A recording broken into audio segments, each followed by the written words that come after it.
Hello viewers. आशा करता हूँ कि आप अच्छे होंगे। व्यूवर्स, आज की कहानी गांव में घटी एक खौफनाक कहानी पर आधारित है। इस कहानी को मेरे दोस्त ने मेरे साथ शेयर किया था, तो चलिए बिना किसी देरी के अपनी कहानी की तरफ चलते हैं। मेरा नाम विशाल है। मैं यूपी के एक छोटे से गांव में रहता हूँ। मेरे दो जिगरी दोस्त थे। एक का नाम राहुल और दूसरे का नाम संजू था। हम ज़्यादातर एक साथ ही घूमते टहलते रहते थे। हमारा ज़्यादा समय एक दूसरे के साथ ही गुजरता था। हम लोगों की एक ख़ास जगह थी। गांव से थोड़ी ही दूरी पर एक ट्यूबवेल था। उस ट्यूबवेल पर छप्पर का छोटा सा एक घर भी बना हुआ था।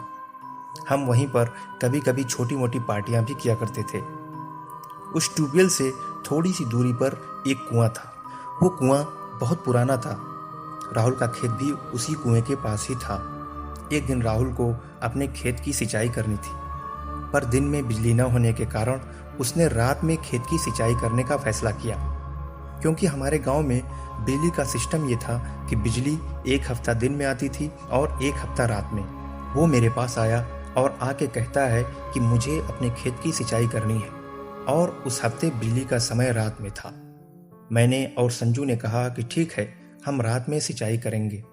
उस दिन जब रात के 9 बजे, मैंने अपना लैपटॉप और कुछ ज़रूरी सामान साथ लिया और राहुल के घर की तरफ चल पड़ा, इसलिए कि राहुल का घर रास्ते में ही पड़ता था।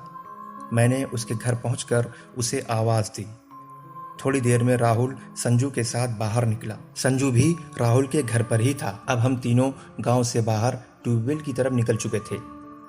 हल्की उजाली रात थी, पर फिर भी हमने एक टॉर्च साथ ले लिया था और उसी के सहारे हम आगे बढ़ रहे थे। कुछ ही देर में हम ट्यूबवेल पर पहुंच चुके थे।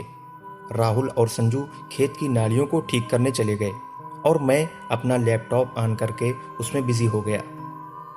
कुछ ही देर में वो दोनों वापस आ गए और फिर हमने ट्यूबवेल को चालू कर दिया। अब हम तीनों लैपटॉप पर फिल्म एंजॉय कर रहे थे। थोड़ी थोड़ी देर में हम खेत भी देखने जाया करते थे। 2-3 घंटों के बाद गांव बिल्कुल शांत था। थोड़ी बहुत कुत्तों के भौंकने और रोने की आवाज़ें आ रही थीं। वो रात कुछ अजीब सी लग रही थी। ऐसा नहीं था कि हम पहली बार उस ट्यूबवेल पर आए थे, पर न जाने क्यों आज की रात कुछ मनहूस सी लग रही थी। रात के 11:15 बज रहे थे। राहुल ने हमसे कहा कि तुम लोग फिल्म देखो, मैं अभी खेत देख कर आता हूँ। और राहुल खेत की तरफ चला गया था। 20-25 मिनट गुजर गए, पर राहुल अभी तक नहीं आया था। हम फिल्म देखने में बिजी थे, इसलिए हमारा ध्यान राहुल की तरफ नहीं गया।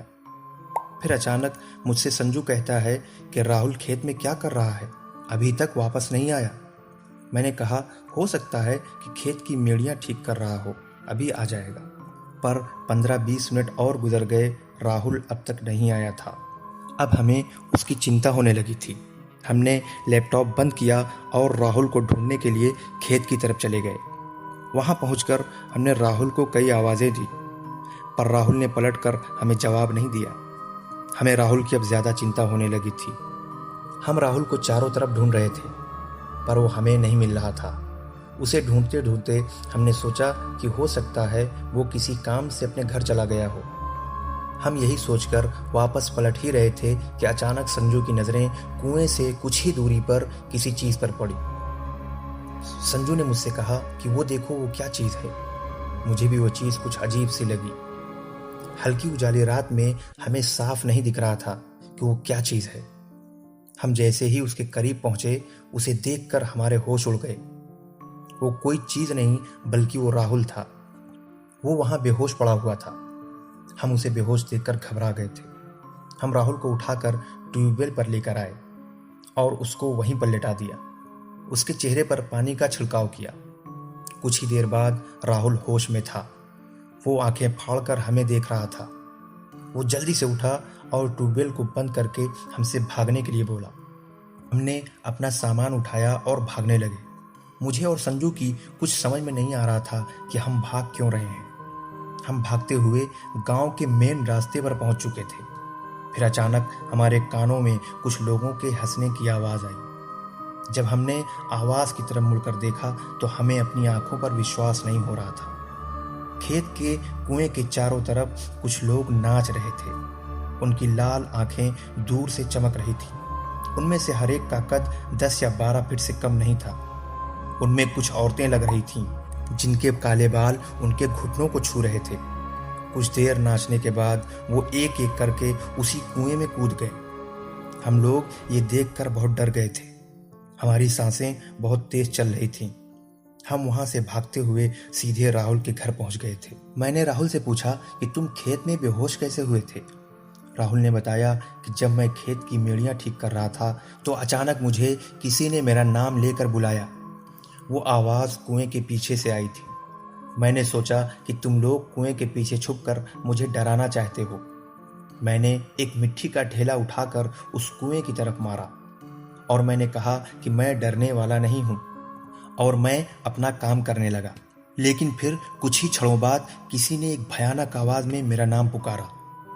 मेरा दिल बहुत तेज धड़कने लगा और मैं खड़े होकर कुएं की तरफ देखने लगा कि अचानक कुएं के पीछे से एक नंगा आदमी निकला। उसकी लाल लाल आंखें बहुत ज्यादा डरावनी थीं। उसका कद इंसानों से डबल था। वो मेरी तरफ बढ़ने लगा। उसे अपनी तरफ आता देख मैं चिल्लाने लगा और मैंने भागना चाहा, पर ना तो मेरी चीख की आवाज़ निकल रही थी और ना मैं भाग पा रहा था। मैं वहीं गिर गया और बेहोश हो गया। राहुल की बातें सुनकर हम और ज़्यादा डर गए थे। हमने रात राहुल के घर पर ही बिता दी थी, पर हमने घर में किसी को नहीं बताया। रात भर हमें नींद नहीं आई। हम उन्हीं दानवों के बारे में सोच रहे थे। रात गुजर गई। जब सुबह हुई तो हम फिर उसी ट्यूबवेल से उस कुएं को देख रहे थे, पर अब सब कुछ नॉर्मल लग रहा था। हमारे गांव में एक मौलवी साहब रहते थे। वो बच्चों को पढ़ाते थे। 2-3 दिन बाद हम घूमते टहलते जब उनके पास पहुंचे, बातों ही बातों में हमने उस रात की सारी घटना मौलवी साहब को बताई। मौलवी साहब कहने लगे कि भगवान ने इंसानों से ज़्यादा जिन बनाए हैं और वो हर जगह पाए जाते हैं। उनमें कुछ अच्छे जिन होते हैं जो किसी को परेशान नहीं करते, और कुछ बुरे जिन होते हैं जो इंसानों को तंग करते रहते हैं और डराते रहते हैं। हो सकता है जिसको तुम लोगों ने उस रात देखा हो वो जिन्नात रहे होंगे जो तुम्हें डराना चाहते थे। तो दोस्तों, ये थी आज की हमारी कहानी और मैं आशा करता हूँ कि आपको ये कहानी पसंद आए। धन्यवाद।